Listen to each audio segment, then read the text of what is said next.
Sir नमस्ते। नमस्ते ma'am. Thank you sir.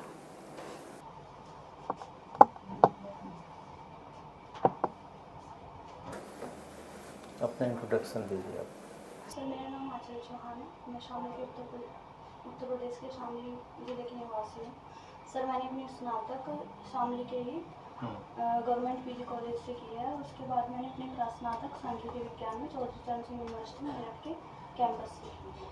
Sir आपने नेट भी किया क्या? नहीं सर। नेट नहीं किया? नहीं सर। तो आपने पीजी किया और पीजी करने के बाद नेट नहीं किया, क्यों ऐसा हुआ? सर मेरा विचार था जब मैंने एमएससी की कि मैं नेट की तैयारी करूंगी, और एक बार मैं अपेयर भी हुई थी एमएससी के फाइनल सेमेस्टर में, पर मेरा उतना अच्छा हो नहीं पाया था। मुझे लगा था मैं तैयारी करके एग्ज़ाम आगे दूंगी, लेकिन पारिवारिक स्थितियों की वजह से फिर मुझे एमएससी के बाद बीच में मैं अपनी पढ़ाई कंटिन्यू नहीं कर पाई। तो एमएससी करने के बाद फिर हिंदी लिटरेचर ऑप्शनल ले लिया, ऐसा क्यों किया होगा? जी सर। सर मैंने अपने प्रीवियस 2 अटेम्प्ट ज्योग्राफी में दिए थे, क्योंकि सांख्यिकी विज्ञान से मेरा काफ़ी समय से टच नहीं था, तो मुझे लगा नहीं कि मैं उसमें उतना अच्छा कर पाऊँगी। ज्योग्राफी में मुझे इनिशियली थोड़ा इंटरेस्ट था, तो मैंने उसमें प्रयास किया, पर 2 मेंस देने के बाद उसमें मेरा स्कोर नहीं इम्प्रूव हुआ, तो इस वर्ष मैंने हिंदी लिटरेचर दिया सर। अच्छा, तो एक जगह आप स्थिर नहीं रहती हैं, पहले स्टेट लिया, फिर ऑप्शनल बदला, फिर उसके बाद फिर से ऑप्शनल बदला। जी सर। तो आपके जीवन की फिलॉसफी क्या है? बार बार बदलते रहना या प्रयोग धर्मिता नहीं ये सर। आपके व्यक्तित्व में है?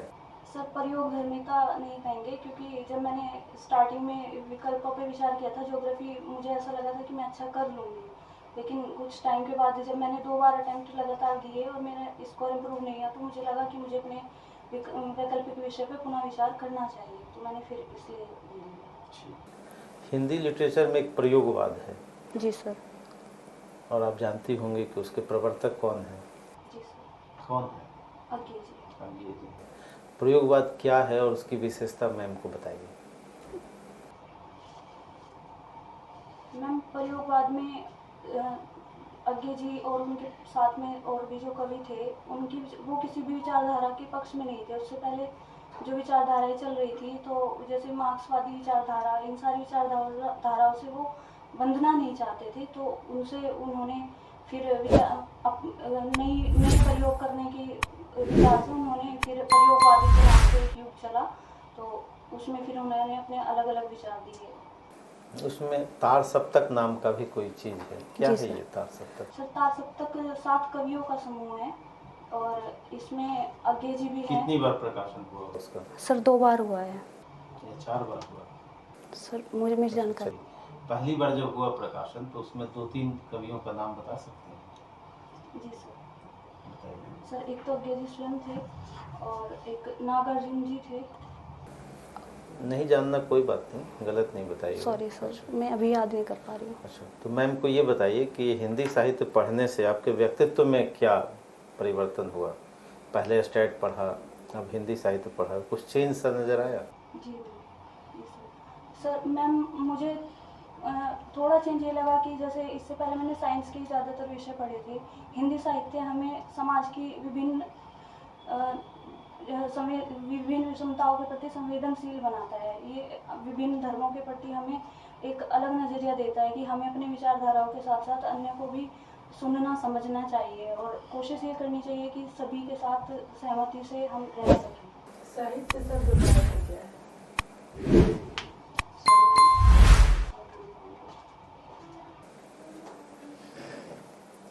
साहित्य की उपयोगिता क्या है, ये तो बता सकते हैं? जी सर, निजी जीवन में। हाँ, निजी जीवन, सार्वजनिक जीवन। सर निजी जीवन में ये है कि आपको एक संवेदनशील बनाता है, रचनात्मक बनाता है, और अपनी भावनाओं को व्यक्त करने के लिए एक माध्यम देता है कि आप सिर्फ अपने मस्तिष्क के विचारों की चीज़ों को ही नहीं, अपनी भावनाओं को भी समझे व्यक्त कर सकते हैं। उस हिसाब से श्रीलंका में क्या प्रयोग चल रहा है अभी? सर श्रीलंका में सर इकोनॉमिकल क्राइसिस इस समय आए हैं, तो उसके पीछे सर 3-4 कारण जो मैंने मुख्यतः पढ़े हैं, उनमें सर एक तो ये कि श्रीलंका की जो अर्थव्यवस्था है वो मुख्यतः एक पर्यटन बेस्ड अर्थव्यवस्था थी। तो कोविड के बाद में जैसे कि लॉकडाउन में सब देशों में आवाजाही बंद हो गई, तो पर्यटन से उनका मेनली इनकम का स्रोत था वो बंद हो गया। दूसरा सर उनकी चीन पर अत्यधिक ऋण के लिए निर्भरता, ऋण चुकाने के लिए बार बार ऋण लेना, ये भी थोड़ा पॉलिसी उनकी सही साबित नहीं हुई लंबे समय के लिए। और तीसरा सर उन्होंने कुछ लोक लुभावने वादे किए, जैसे सब्सिडी, ऋण माफ़ी, इस तरीके के चुनाव जीतने के लिए उन्हें अप्लाई भी किया।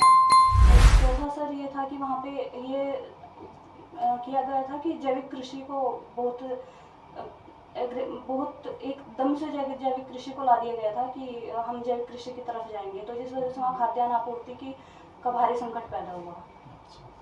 तो उनको सोशल जो ताना बाना है उनका, उसमें भी कुछ उन्होंने किया क्या? सर ये तो एक्सटर्नल कॉज हो गए, जी सर। है ना? कुछ इंटरनल भी उन्होंने आपस में भी कुछ किया क्या, सांप्रदायिकता का? तो आपको क्या लगता है कि भारत के जितने पड़ोसी देश हैं सब डिस्टर्ब हैं? नेपाल भी, पाकिस्तान भी, श्रीलंका भी। सर कुछ डिस्टर्बेंसेस सब देशों में चलते रहते हैं। भारत कैसे विश्व गुरु बनेगा जब उसमें कोई पॉजिटिव हस्तक्षेप नहीं करेगा? तो सर भारत पॉजिटिव हस्तक्षेप इंटरनल उसमें नहीं करता है मामलों में, लेकिन अगर कुछ ऐसा लगता है कि वहाँ पे सहायता कर सकते हैं, जैसे हमने श्रीलंका की भी सहायता की, कोविड के टाइम में हमने अपने आसपास के जो भी देश थे वैक्सीन से सहायता की, तो उस तरह से हम उनको हेल्प करते रहते हैं सर अब कई अवसरों पर। अच्छा अच्छा, अभी हमने बहुत आंकड़ा पार किया। कोविड कितने करोड़ पार करे? सर 200 करोड़। 200 करोड़ जी सर। ये बूस्टर डोज का क्या मतलब? सर बूस्टर डोज में सर पूरी जानकारी तो मुझे नहीं है, लेकिन उसमें ये है कि कोविड के 2 वैक्सीन लेने के बाद में इम्यूनिटी एक निश्चित समय एक समय के लिए रहती है, और उसको फिर से दोबारा से इम्यूनिटी हमारी बनी रहे उसके लिए हम वैक्सीन लेते हैं। आप जिस जिले से हैं, यूपी से, जी सर। वहाँ के कोई फिलोसोफर हुए हों, कोई लिटरेचर में कोई बड़ी पर्सनालिटी हुए हों, यानी आप अपने ज़िले पर नाज करती हों, किसी भी व्यक्तित्व से प्रभावित हों, तो उसका नाम बताइए। सर जिले के बारे में मैं कोशिश कर रही थी पढ़ने की इंटरनेट पे, क्योंकि सर ये 2011 में मुजफ्फरनगर से सेपरेट हुआ है, तो सर मैं जानकारी उतना सर्च कर नहीं पाई, पर्सनैलिटी के बारे में मैं जानकारी नहीं जुटा पाई। सॉरी उत्तर सर। प्रदेश के बारे में ही बताइए। यूपी के 2-4 लोग ऐसे हों जिन पर आपको बहुत नाज हो, गर्व हो। सर यूपी में विभिन्न विभागों में हम कई व्यक्तित्व ऐसे हैं जिन्हें हम देख के जो हमारे लिए प्रेरणा का कार्य कर सकते हैं। सर साहित्य में भी कई पर्सनैलिटी ऐसी हुई है। दो नाम बताइए। सर कबीरदास जी भी उत्तर प्रदेश के ही थे, और सूरदास जी आगरा मथुरा क्षेत्र से ही थे, और सर प्रेमचंद जी भी यहीं से हैं थे, और सर पंडित जवाहरलाल नेहरू जी का कबीर, अच्छा कबीर का नाम लिया आपने। कबीर तो निरक्षर थे। जी सर। साक्षर नहीं थे। नहीं सर। लिपि का ज्ञान नहीं था। नहीं सर। तो इतना ज्ञान कैसे उनको मिल गया? सर वो या झूठ मूठ का बढ़ा चढ़ा के पेश किया गया? कई बार होता है कि भाई ज्ञानी न भी हो तो हमने प्रोजेक्ट ऐसा कर दिया कि बड़े ज्ञानी। आपको क्या लगता है कि एक निरक्षर व्यक्ति इतना ज्ञानी कैसे हो सकता है, या ये प्रोजेक्टेड मामला है? सर जहाँ तक मुझे जानकारी है कि ये प्रोजेक्टेड, तो मैंने जहाँ तक पढ़ा है मुझे नहीं लगता है। सर वो बहुश्रुत थे, क्योंकि कई बार ऐसा होता है कि कुछ लोगों की सुनकर ध्यान केंद्रित करने की, रचनात्मक होने की जो रचनात्मक होने की क्षमता होती है वो अधिक होती है। इसमें हम सूरदास जी को भी ले सकते हैं। और सर उन्होंने विभिन्न विचारधाराओं के साथ में अपना समय व्यतीत किया, जिससे उन्हें अलग अलग विचारधाराओं में क्या कमियां क्या खूबियां हैं उन्हें जानने का, और उसका उन्होंने उनके व्यक्तित्व में उसकी छाप मिलती है। आप एक नारी के रूप में तुलसीदास की सीता और सूरदास की राधा, किसको ज़्यादा प्रोग्रेसिव मानती हैं और किसको करीब पाती हैं आप? सर प्रोग्रेसिव में तो सर मैं सूरदास जी के साथ जाऊंगी। उन्होंने राधा को बहुत महत्व दिया है अपनी भ्रमर गीत सार में, और राधा के साथ साथ गोपियों को भी महत्व दिया है। तो मैं अगर मुझे कोई रीजनिंग है आपके पास, क्या कहाँ पर दिखता है कि प्रोग्रेसिव है? सीता तो जगत की माँ है। जी सर। तो हाँ, और सीता का जो आखिरी स्टेप था वो तो बहुत मतलब अपने सेल्फ रिस्पेक्ट के लिए सीता ने मृत्यु को गले लगाया था। तो सीता को क्यों नहीं? मैम, जहाँ तक मैंने पढ़ा है उत्तरकांड के बारे में, तो वो कुछ ऐसा कहा जाता है कि वो प्रक्षिप्त अंश है। उसके बारे में हमारे पास, क्योंकि वो राम जी ने उनको निर्वासित कर दिया था, इससे रिलेटेड करके देखा जाता है। तो सर मैं उस पर पूर्णतः विश्वास नहीं कर पाई हूँ कि कहाँ, मतलब इतने कष्टों के बाद कैसे कर सकते हैं। ठीक है, अभी राष्ट्रपति का चुनाव हुआ। जी सर। राष्ट्रपति चुनाव के बारे में सर को बताइए कि क्या प्रोसेस होता है और किस तरह से होता है। सर को समझाइए। राष्ट्रपति चुनाव की प्रक्रिया अनुच्छेद 60 के तहत दी गई है। उसमें सर ये होता है कि जो दोनों संसद के दोनों में से कोई भी सदन राष्ट्रपति के चुनाव में निर्वाचन मंडल यानी इलेक्टोरल कॉलेज चुनाव करता है, न कि जनता। तो उस इलेक्टोरल कॉलेज में कौन होते हैं? सर राज्यसभा, विधानसभा के, लोकसभा के निर्वाचित सदस्य होते हैं। दिल्ली और पुदुचेरी के भी निर्वाचित सदस्य उसमें भाग लेते हैं। ठीक बात। जी सर। तो निर्वाचित या चुने हुए या इलेक्टेड मेंबर्स ही क्यों भाग लेते हैं? जो नामित सदस्य हैं, राज्यसभा में 12 नामित सदस्य होते हैं, पहले एंग्लो इंडियन हुआ करे तब तो नहीं। तो नामित सदस्य क्यों नहीं भाग लेते? सर जो निर्वाचित सदस्य होते हैं, कहीं ना कहीं वो हमारे देश की जनता के थ्रू ही चुन के आते हैं, तो वो उनकी विचारधाराओं को रिप्रेजेंट करते हैं। और सर जो मनोनीत सदस्य होते हैं, उनको उनके क्षेत्र विशेष की वजह से उसमें योगदान देने की वजह से चुना जाता है। तो इसलिए आपने कहा निर्वाचित सदस्य जनता द्वारा चुने जाते हैं, राज्यसभा के सदस्य तो जनता द्वारा नहीं चुने जाते, जी तो सर। राज्यों के चुने हुए एमएलए द्वारा चुने जाते हैं। सर वो अप्रत्यक्ष रूप से एमएलए को पहले जनता ही चुनती है, जहाँ तक मैं कनेक्ट कर पा रही हूँ, मुझे ये लगता है। अच्छा। Sorry sir. लेकिन महाभियोग अनुच्छेद 61 में article 61 of the Indian constitution में जी सर। जो इम्पीचमेंट है, लेजिस्लेटिव ट्रायल है, उसमें तो सारे सदस्य भाग लेते हैं, चुने हुए ही नहीं। जी सर। ऐसा क्यों? सर मैं क्लियर बता नहीं पाऊँगी। कोई बात नहीं। आपने हिंदी लिटरेचर के क्वेश्चन में मार्क्सवाद और मार्क्सवाद का नाम लिया। मार्क्सवाद समाजवाद और साम्यवाद में क्या अंतर है? सर मार्क्सवाद पूंजीवाद का पूर्णतः विरोध करता है और ये समाज को शोषक और शोषित दो वर्गों में विभाजित करता है। इसका मानना है कि जो किसी भी समाज का विभाजन होता है, मुख्यतः वो अर्थव्यवस्था के आधार पर होता है, बाकी सारी चीज़ें सेकेंडरी होती हैं। सॉरी सर, साम्यवाद वर्ग विहीन राज्य विहीन समाज, वो आदर्श है, एक फिलॉसफी है, अनअचीव्ड फिलॉसफी। खैर, अभी जो सरकार का जो अग्निवीर योजना है वो काफ़ी कंट्रोवर्शियल है। जी सर। सेना की भर्ती में जाति की भूमिका नहीं है या ना आरक्षण है, जी फिर भी जाति पूछने का तात्पर्य क्या है? कोई बात नहीं। अभी जो इन्वेस्टर समिट योगी जी ने, यूपी के चीफ मिनिस्टर ने कहा कि 10 लाख करोड़ का निवेश का हम कोशिश करेंगे, तो पिछला इन्वेस्टर समिट का कोई मूल्यांकन है कि कितना लाख करोड़ आया, कितना उससे एम्प्लॉयमेंट जनरेट हुआ? आपको उसकी जानकारी है? नहीं जानते। ठीक है, कोई बात नहीं। आप जिस क्षेत्र से आते हैं श्यामली, वो पश्चिमी उत्तर प्रदेश, जी सर। ठीक है, और ये गन्ना उत्पादक क्षेत्र है। जी सर। तो गन्ना उत्पादकों का जो समस्या है पश्चिमी उत्तर प्रदेश जी सर। और महाराष्ट्र, जी सर, इन दोनों में एक आमूल-चूल अंतर है, वो क्या है? सर जहाँ तक मुझे जानकारी है, महाराष्ट्र में सूखे की समस्या शामली की तुलना में ज़्यादा है और शामली कहीं ना कहीं पश्चिमी उत्तर प्रदेश में आता है। हरित क्रांति की वजह से सर यहाँ पे इनिशियल स्टेज से ही इसको लाभ मिला है, जबकि महाराष्ट्र में ये काफ़ी बाद में पहुँचा है। मोदी जी ने चुनाव के पहले, खासकर यूपी चुनाव के पहले कहा कि अगर सरकार रिपीट नहीं हुई तो पश्चिमी उत्तर प्रदेश में जो योजनाएं चल रही हैं वो ठप हो जाएंगी। वो कौन कौन सी महत्वपूर्ण योजनाएं हैं जिसका वो जिक्र कर रहे थे अपने चुनाव प्रचार के दौरान? सर निश्चित तौर पर तो नहीं है, कुछ अनुमान लगा सर किसानों के संदर्भ में। हाँ, किसानों के संदर्भ में परियोजनाएं, सड़क परियोजनाएं, national highway, road, rail, rapid rail. Sir किसानों के संदर्भ में सर एक तो प्रधानमंत्री किसान सम्मान निधि योजना चल रही है, उसमें सर किसानों को कुछ आर्थिक सहायता दी जाती है। और सर अभी पिछले कुछ वर्षों में शामली में कनेक्टिविटी के लिए काफ़ी प्रयास किए गए हैं जैसे हाईवे और एक्सप्रेसवे के लिए काफ़ी एग्रेसिवली भूमि अधिग्रहण किया गया है।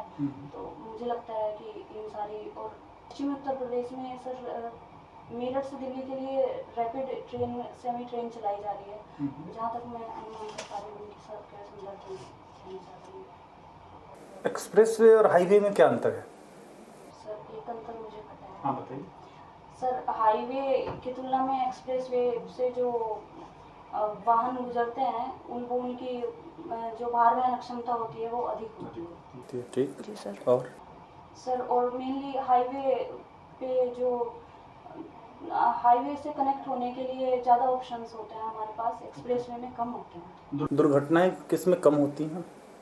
सर इस हिसाब से देखा जाए तो एक्सप्रेसवे में कम होती हैं। महिला दिवस कब मनाया जाता है? सर अंतर्राष्ट्रीय महिला दिवस 8 मार्च को। क्यों मनाया जाता है? क्या वजह होगा 8 मार्च को ही क्यों? सर अभी मुझे याद नहीं। फ्रीडम स्ट्रगल में पुनर्जागरण से 1828 से लेकर 1947 तक किसी एक पर्सनालिटी से आप प्रभावित हुए हों जिनके बारे में आप कुछ बताना चाहती हैं? जी सर बताइए। 1858 से लेकर के 1828 1947 तक इस दौर में कोई एक ऐसा व्यक्ति बताइए जिसके बारे में आप कुछ बताना चाहते हैं।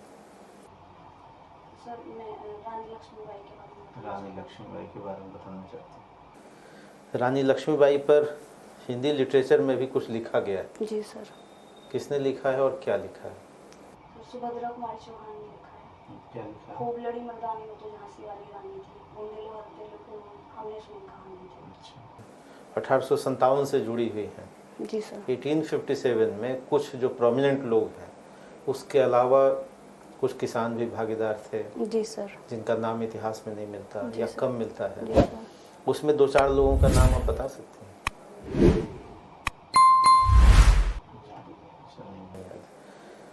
1857 से जुड़ी हुई कोई विशेष बात जो लिटरेचर में हो, कहीं आपने कुछ पढ़ा हो, कोई उपन्यास, कोई कहानी, कोई कविता, कुछ पढ़ा है क्या उससे जुड़ा हुआ?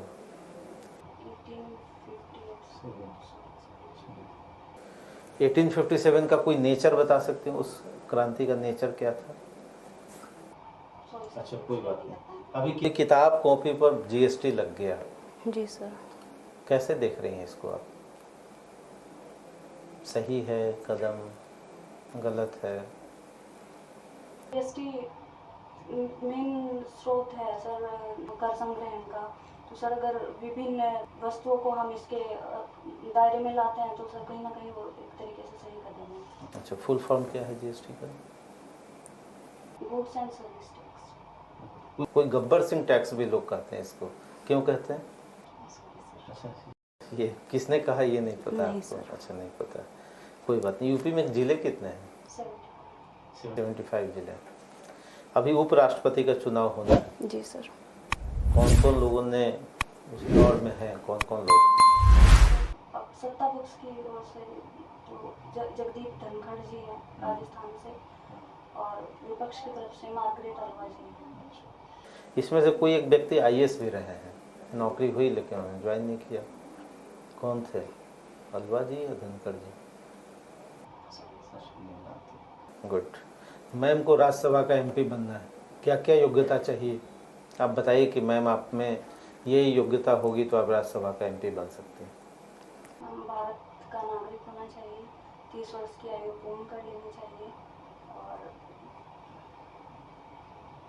सर अभी इतना। डायरी लेखन आपकी हॉबी है? जी सर। कोई बड़े डायरी लेखक का नाम बताइए जिनकी डायरी महत्वपूर्ण रही हो, विख्यात रही हो। सर लेखक के बारे में तो मैंने पढ़ा है, पर डायरी मैंने नहीं पढ़ी है उनकी। कौन? सर मोहन राकेश जी की डायरी है, एक साहित्यिक डायरी, और घनश्याम दास बिगला जी की भी डायरी है, जयप्रकाश नारायण की डायरी है। ठीक है, मोहन राकेश जी का आपने नाम लिया। मोहन राकेश जी ने 3 नाटक लिखे, जी आषाढ़ का एक दिन लिखा, आधे अधूरे लिखे, है ना, लहरों के राजहंस। जी सर। तो आषाढ़ के एक दिन में एक नायिका है, उसका नाम है मल्लिका। जी सर। और यशपाल की एक रचना है, उनकी नायिका है दिव्या। जी सर। इन दोनों में कौन आपको ज़्यादा प्रभावित करती हैं? आपने नहीं पढ़ा? नहीं सर। आषाढ़ का एक दिन भी नहीं पढ़ा है? काफ़ी पहले पढ़ा था, पर ये अभी हमारे सिलेबस का पार्ट नहीं है, तो मैं रिवाइज नहीं कर पाई। ठीक है। अभी राम बहुत विवादों में रहते हैं, जय श्री राम लोग दरवाजे पे जाके बोल देते हैं। जी सर।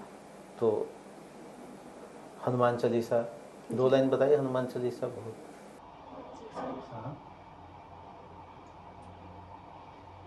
गुरुचरण सरोज रज निज मन मुकुर सुधारि, वर्णम रघुबर बिमल ठीक है। वहाँ तुलसीदास लिखते हैं कि कृपा करो गुरुदेव की नाई। इसका क्या मतलब? गुरुदेव से क्यों तुलना करते हैं? हम पर है हनुमान जी कृपा कीजिए, जैसे गुरु कृपा करते हैं शिष्यों पर, ऐसा क्यों कहा होगा? सर, गुरु का अर्थ मार्ग दिखाने वाला होता है, तो जहाँ तक मुझे लगता है कि तुलसीदास जी कहना चाह रहे हैं कि हमें मार्ग दिखाइए। रामचरितमानस में 7 कांड हैं। जी सर। क्रम से बता सकते हैं?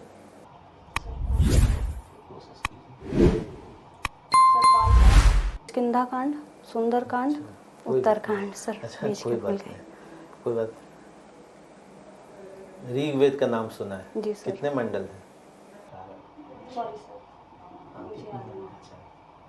ठीक है। लिपि भी आपने पढ़ा है, स्क्रिप्ट भी पढ़ा है? जी सर। तो भारत में जो लिपि का विकास है लगभग कब मिलता है?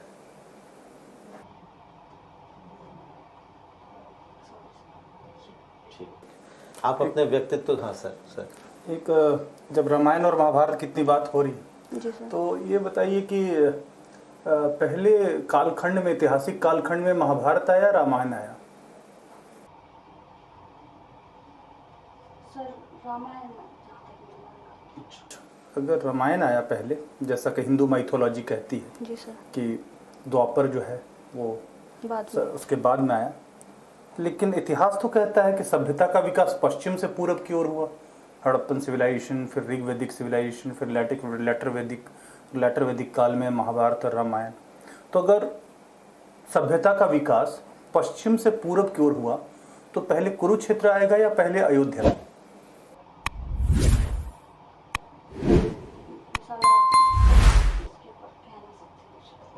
ठीक, कोई बात नहीं। चलिए, अपने बारे में 2 अच्छी बात बताइए जो दुनिया नहीं जानती।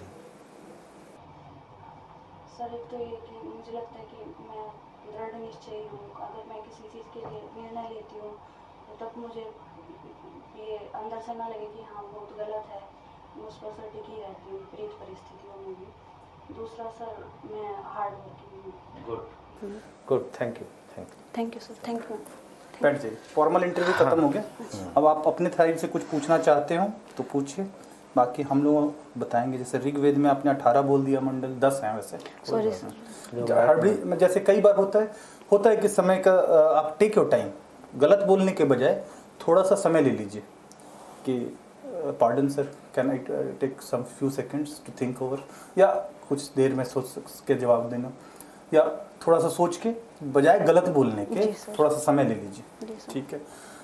और कुछ चीज़ों में जैसे आपने मार्क्सवाद और समाजवाद में बताया, साम्यवाद को पूंजीवाद कर दिया, जबकि साम्यवाद तो मार्क्सवाद का अंतिम चरमोत्कर्ष है।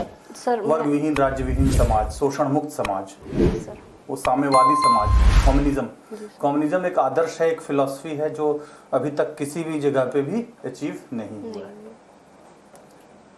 एक और चीज़ आपने जो राष्ट्रपति के चुनाव में बताया, तो नामित सदस्य इसलिए भाग नहीं लेते क्योंकि खुद राष्ट्रपति उनको नामित करता है।